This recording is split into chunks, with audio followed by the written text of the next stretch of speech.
troubled four. Lunch last Sunday morning with a former Longhorn and an agent. They thought the former Longhorn picked up the tab. As it turned out, it went on the agent's hotel bill, and that's where the problems were created. The date today is November 2nd, 1996, which will be my first game. It's the Baylor Bears. We're coming into our house, Darrell K. Royal Herman Memorial Stadium. All right? And we're coming in at 3-4, and our defense is playing like shit, dude. We're allowing 345 yards on the ground. And you would think a guy like Aaron Humphries at the time, who was being compared to the next Lawrence Taylor, and we had guys like Kirkland on defense, you would have thought there's no way that these guys and King and Richardson, you would think there's no way with these big bodies we got on the field that nobody should be running the ball on this Texas Longhorns team, on this 96 Longhorns squad. But everybody was running the ball on us. We were struggling early in the year. This was one of our worst seasons under the Makovich era. And this was the year before he got fired, before Mac Brown comes in 98. A lot of events took place. One thing I want to discuss, Baylor, first of all, they came in at, They came in at 4-3. So they weren't really that much different than us, okay? We were coming in with James Brown, who was a junior at the time. He had a backup quarterback by the name of Richard Walton, who was a redshirt freshman, and we were trying to groom him to be the next starter. So we started implementing him more into this season, into the games, because we wanted to prepare him for that next step. We were ready to move on from James Brown. Okay, because we knew he was going to go out the door. Even though he was a junior, we knew his time was coming. We're going to prepare the next young guy to take over for the next 3-4 years. So you would think with the Texas Trouble Four, when you got Mike Adams, Chris Carter, Trey Thomas, and you got, who was the other guy?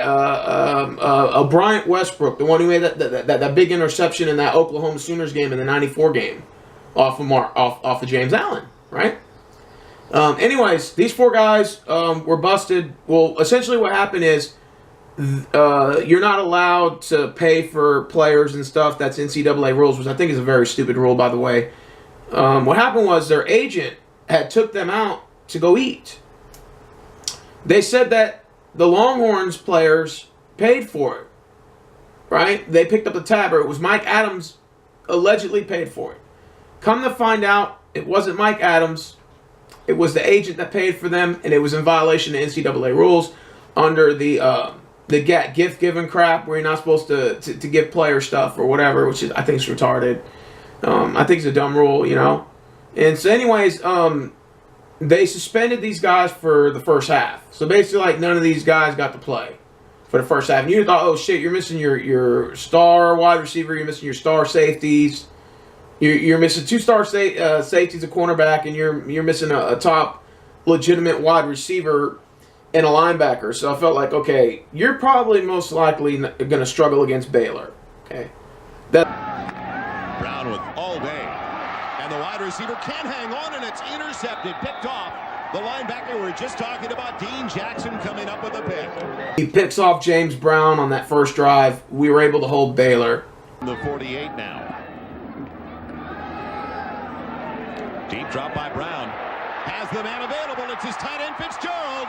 Touchdown, Texas.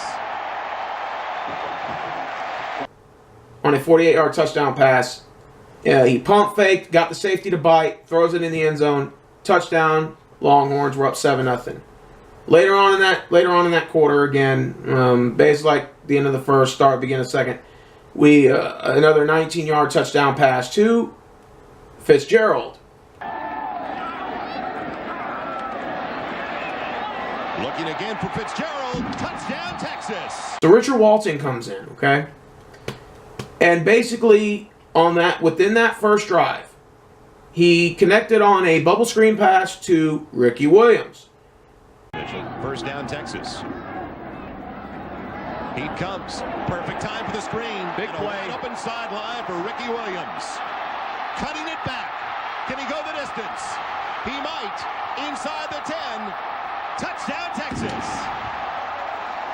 And Ricky Williams runs for a 48-yard touchdown pass. dodging tackles, gets right up there and scores. So the Longhorns are up 21-0 in what it seems like it's going to be an extra year of a blowout for 15 years straight. Well, for 96 to 09, it would have been a lot of blowouts because we blew them out every year from that point. Baylor was considered the laughingstock of the Big 12 behind Kansas. They were both the laughingstocks of the Big 12. So anyways, Baylor missed 2 field goals in the first half, so that didn't help. Finally, Dexter Ford was a badass running back for Baylor. He opened up some excellent runs to get Baylor in position to score.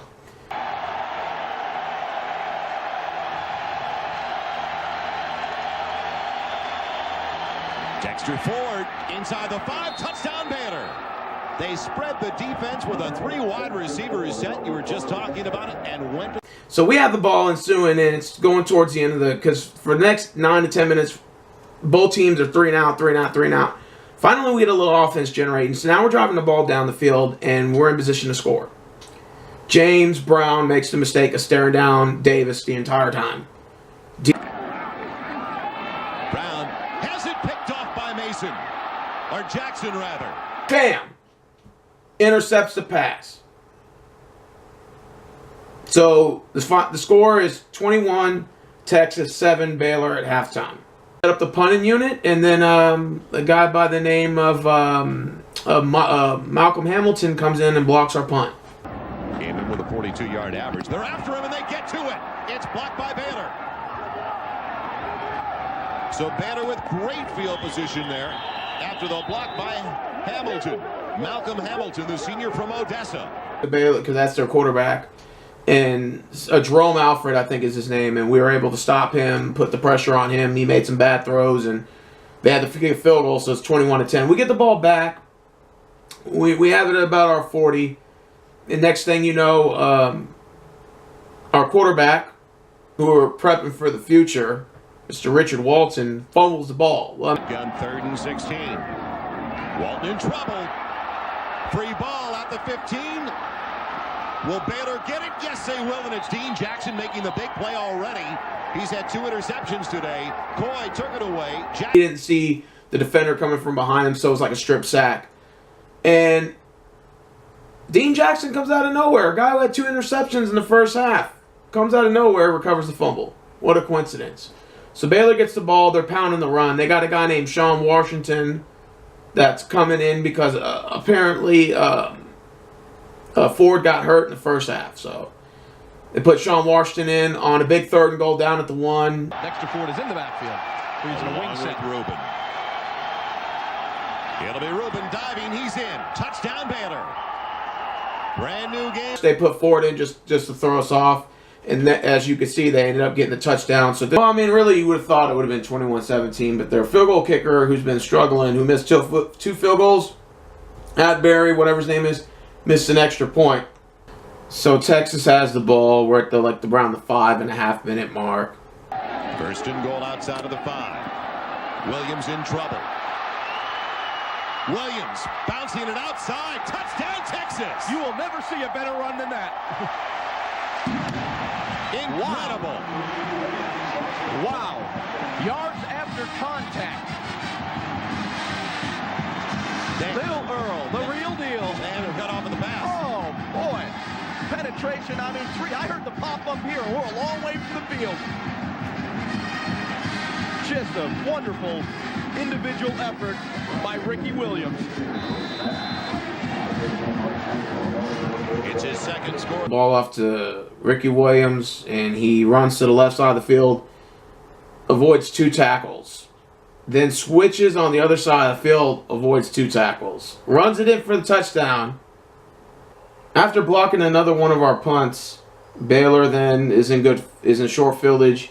Called by Jim Lambright and the Huskies. Quick pitch, gets the first down and then some. Touchdown Baylor and Dexter Ford. At this point, pretty close game, 4th quarter.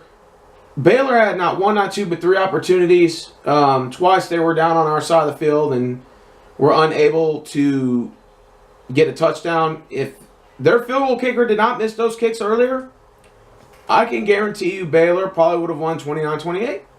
this is one of the very few games back in the late 90s and all the way up to almost 2010 to where it was actually a close game. It was a one-score game.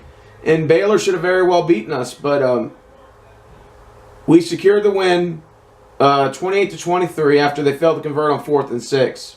Now, the player of the game, in my opinion, is Dean Jackson with two interceptions, 1 fumble recovery. I wanted to tell you a little story about Dean Jackson. He played the rest of that year. He won the Bobby, what was it called? The Bobby Jones Award. And it's like an award it's kind of given to players who had a good leadership role the year before, because he was entering his senior year in the 1997 season. November 1st, they gave him the honorary Bobby Jones Award. And no, he did not play that year, the following year. He only played 2 years with Baylor. And that was his last year, the one you just saw in the highlights. And it's unfortunate. He was complaining about stiffness in his neck. He was claiming that the doctors weren't giving him a full x-ray. He claimed he had a broken neck. Mr. Chucky Reed was fired the following season. And he denied all allegations that, I would never put an injured player back on the field. But then come to find out, in the final game of the season for Baylor that year in 96, they finally did the x-rays and said, yes, you do have a broken bone in your neck. But it occurred in the Oklahoma State game. It did not occur at the time he was saying when he hurt. But of course, Dean Jackson, why would he lie? Why would he say my neck's hurt and I'm in a lot of pain? And of course, he denied the file a lawsuit, which it probably would have been his best part to file a lawsuit. But Mr. Dean Jackson ended up going to senior year, not playing football. He graduated with a degree. And now he's a lawyer, and he's working in San Antonio. He has his own office down there, based on what I'm looking at right now. And Dean Jackson is looks like he's an attorney of some sort. He hires a lot of litigations and stuff, family, custody battles, stuff like that. He also does construction work, accidents and stuff, so obviously he does a little bit of workman's comp. Probably does a little bit of that. But anyways, Mr. Dean Jackson, even though he didn't make the NFL, he didn't pursue his senior year. I kind of don't blame him. If you got a broken neck and, there's no reason for you to continue to play, your safety comes first. And he still played a valuable role in that game. He gets the game ball. The game ball goes to Mr. Dean Jackson. So I want to give you a shout out, brother. I know you're in San Antonio. Maybe I'll come by your law office and come knock on your door and bother you for an autograph. So anyways, that's pretty much it for the 1996 game. And considering all the factors from the 4 suspended players, from the fact that we were bringing in a quarterback in Richard Walton and all that storyline going on, you had the birth of Ricky Williams, a.k.a. Little Earl, and then you had Dean Jackson and the story of him, and then it was a very fortunate game. That game means a lot to me. That's why I wanted to share this with you guys. So there you go, the 1996 Baylor loses 28-23. Now, what ends up happening after this is Baylor finishes the season 4-7. Texas finishes 8-5. We win our Southern division. We end up beating Nebraska in the first ever Big 12 championship game. We're in the 97 NFL draft. Orlando Pace was drafted number 1 overall to the St. Louis Rams. Guy that my Texans were trying to get in the early 2000s, but he ended up not signing with us. The Texas Longhorns had 7 players entering the draft. Baylor only had 1. Can you guess who the player was that got drafted from that Baylor team? He got drafted by the Tennessee Oilers in the first round. His name was George McCullough, and he was a cornerback. The only player from Baylor that made the draft. If Dean Jackson didn't hurt his neck, he would have been eligible for that NFL draft. It's just unfortunate what happened to him. Priest Holmes, a lot of people ask me what happened to Priest Holmes. He went undrafted to the Baltimore Ravens. It ended up being better than a lot of the players that were drafted for Texas that year. You had Pat Fitzgerald at tight end that was drafted second round, to Buffalo. You had Mike Adams, wide receiver, drafted 7th round to Pittsburgh. You had Tage Allen, cornerback, drafted to the St. Louis Rams. You had Chris Carter, safety, drafted New England Patriots in the 3rd round. Dan Neal, our guard, he was drafted to Denver in the 3rd round. You had Bryant Westbrook, the guy who made the interception in that Oklahoma game in '94. He ends up getting drafted by the Detroit Lions in the 1st round, 5th overall pick. And then, of course, that's pretty much it for the NFL draft. And those were the players that went in. So I'm going to go ahead and end the 96 preview and after video. I want to get your thoughts on that. Feel free to comment on the bottom.